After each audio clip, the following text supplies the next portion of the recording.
Lalabas na ba sa panahon natin ngayon ang Antikristo? Sino nga ba ang pinaniniwalaan ng mga tao na Antikristo? Sa kasaysayan ng ating mundo, marami ng mga sikat na personalidad ang iniugnay sa Antikristo. Sinasabi na dahil sila ay mga political leader, sikat, mayayaman at may mga kapangyarihan, sila raw yung posible na Antikristo. Lalo na po sa panahon natin ngayon, kabi-kabilang mga teorya ang mga naglalabasan patungkol sa kung sino nga ba talaga yung Antikristo na tinutukoy ng Biblia. Pero sa kabila ng lahat ng yan, wala pa pong nakapagpatunay na kung sino nga ba talaga yung Antikristo. Sa Bible, yung Antikristo, yan po yung halimaw na tinutukoy doon sa nakita ni John sa kanyang vision. Basahin natin yung Revelation chapter 13 verse 1. Pagkatapos ay nakita kong umaahon sa dagat ang isang halimaw na may 7 ulo at 10 sungay. May korona ang bawat sungay nito at sa bawat ulo ay nakasulat ang mga pangalang lumalapastangan sa Diyos. Sa binasa natin na yan, hindi po literal na halimaw yung aahon doon sa dagat. Yung halimaw, yan po ay isang simbolo lamang na kung ano yung gagawin ng Antikristo o kung sino siya. Ipapakita po kasi ng Antikristo na yung ugali niya ay talagang malahalimaw. At itong halimaw na ito ay galing mismo kay Satanas. So mga kapatid, lilinawin ko po sa inyo na itong Antikristo o yung halimaw na tinutukoy sa Bible, siya po ay tao. Pero siya ay may kapangyarihan na galing kay Satanas. Kaya siya mayroong kapangyarihan para maraming tao ang malinlang at marami siyang dalin doon sa kapahamakan. Basahin natin yung Revelation chapter 13 verse 4. Sinamba ng lahat ng tao ang dragon, sapagkat ibinigay nito ang kanyang kapangyarihan sa halimaw. Sinamba rin nila ang halimaw at sinabi nila, sino ang katulad ng halimaw? Sino ang makakalaban sa kanya? Walang sinabi yung Bible kung sino nga ba yung Antikristo. Pero binigyan po tayo ng Bible ng ilang mga impormasyon na kung ano nga bang meron dito sa Antikristo. Sa binasa natin, malinaw na sinabi, sinamba raw siya ng mga tao. So, ibig sabihin po ng mga kapatid, yung Antikristo, talagang literal na may kapangyarihan siya at siya ay maraming pwedeng gawin. So, marami siyang mga ipapakitang mga kababalaghan at himala at sa pamamagitan nun, maraming mga tao ang mabibilib at susunod sa kanya. At yun nga po, hindi lang po ganon. Talagang sasambahin siya ng mga tao na parang Diyos. Ngayon sa panahon po natin ngayon, may isang tao na iniuugnay doon po sa Antikristo na sinasabi na siyang pinakamalapit na deskripsyon ng Biblia patungkol sa Antikristo. Sino nga ba yung tinutukoy nila na Antikristo sa panahon natin ngayon? Yan po mga kapatid ay walang iba kundi si Elon Musk. So bakit nga ba sinasabi ng mga tao na si Elon Musk yung Antikristo? Una sa lahat, marami naman po nakakaalam sa atin dito na itong si Elon Musk, siya po yung pinakamayaman na tao sa buong mundo. So as of now, sa kasalukuyang ginagawa ko yung video na ito, ang kanyang net worth ay aabot ng halos $340 billion. Ilan sa mga sikat na kumpanya na hawak niya ay yung Tesla na kung saan patuloy ang paggawa ng mga makabagong sasakyan. At ganoon din po yung SpaceX na alam naman natin na ang layunin ay pag-aralan ng space at makapunta sa iba't ibang parte ng ating kalawakan. Bukod po sa yaman niya, sinasabi rin na itong si Elon Musk ay makakagawa ng mga kababalaghan at himala sa pamamagitan naman ng teknolohiya. Alam naman natin na sa panahon natin ngayon na ang mga ginagawa niya ay talagang kamangha-mangha. Maraming mga tao ang nabibilib. Kasi nga mga kapatid, maraming mga imposible na nagawa niyang posible sa pamamagitan ng teknolohiya. Ganon din sa iba't ibang mga imbensyon na nagawa niya. Tulad na lamang ng Tesla. Ilan sa mga sasakyan ng Tesla, pwede na po itong gumana kahit walang nagdadrive.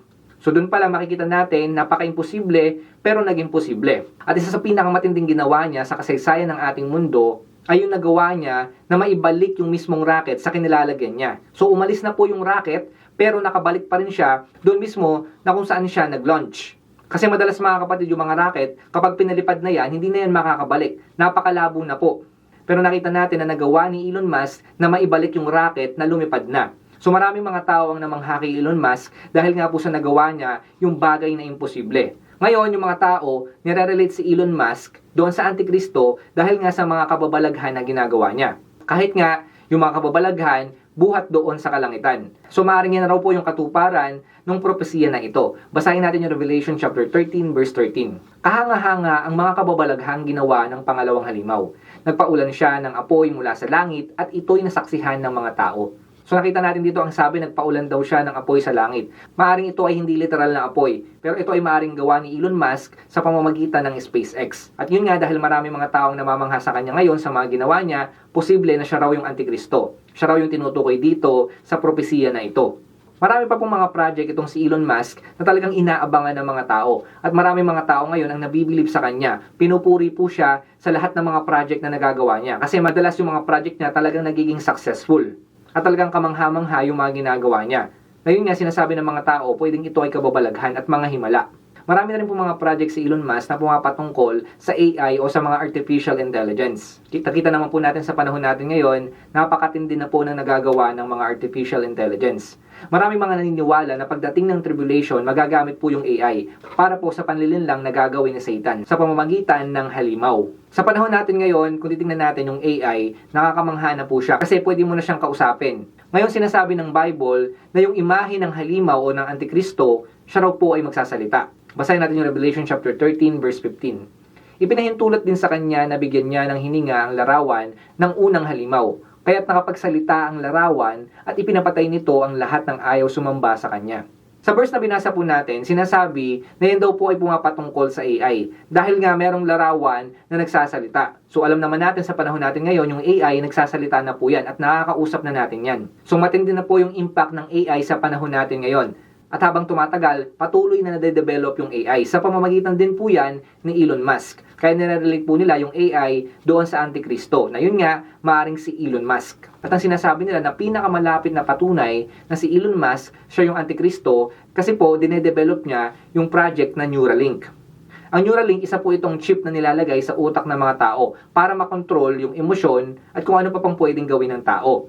Ang gagawin po niyan, ikokonekta yung chip sa utak ng tao patungo doon sa computer. At sa pamamagitan daw niyan, mas lalong magiging epektibo yung mga tao sa hinaharap. Mas magagawa nila yung mga dapat nilang gawin sa tulong ng AI at ng internet. Ngayon, nire-relate po nila yung Neuralink dyan sa Mark of the Beast o yung tatak ng halimaw. Kasi mga kapatid, ayon sa Biblia, yung Mark of the Beast na yan, kailangan yan pagdating ng tribulation. Sa pamamagitan yan, makakabenta ka at makakabili. So marami pong mga naniniwala na yan ay maaaring microchip na ilalagay sa mga tao. Tulad nga nung project ni Elon Musk na Neuralink.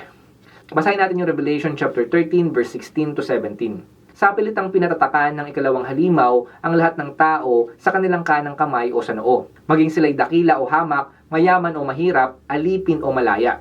At walang maaaring magtinda o bumili malibang sila'y may tatak ng pangalan ng halimaw o bilang nakatumbas ng pangalan na iyon. Wala na pong imposible sa panahon natin ngayon sa pamamagitan ng AI at ng technology. At ang alam natin na nangunguna sa pag-develop ng AI at ng technology, yan po ay walang iba kundi si Elon Musk. Kaya sinasabi po nila na pwedeng si Elon Musk yung gumawa ng Mark of the Beast. May ilang mga lumabas din po na video na sinasabi na yung pangalang Elon ay galing sa Hebrew word na El Elyon, na ibig sabihin ay Most High God o kataas-taasang Diyos. So sinasabi nila na dahil yan yung pangalan ni Elon Musk, maaaring siya yung Antikristo.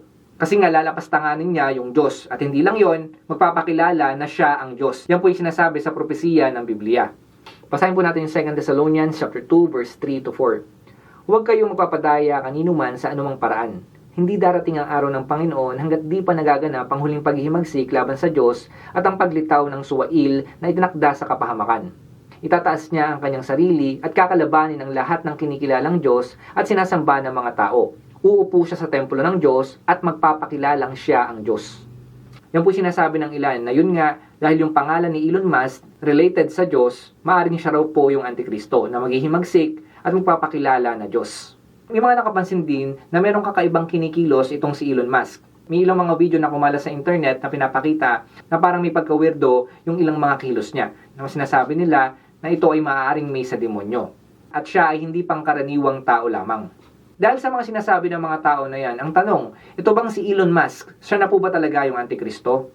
Sa totoo lang, wala pa pong nakakaalam kung sino nga ba talaga ang Antikristo. Yung tinatalakay po natin ngayon na sinasabi nga itong si Elon Musk, siya po yung Antikristo, yan po ay mga theory lamang. So ibig sabihin, mga opinion lang po yan ng mga tao.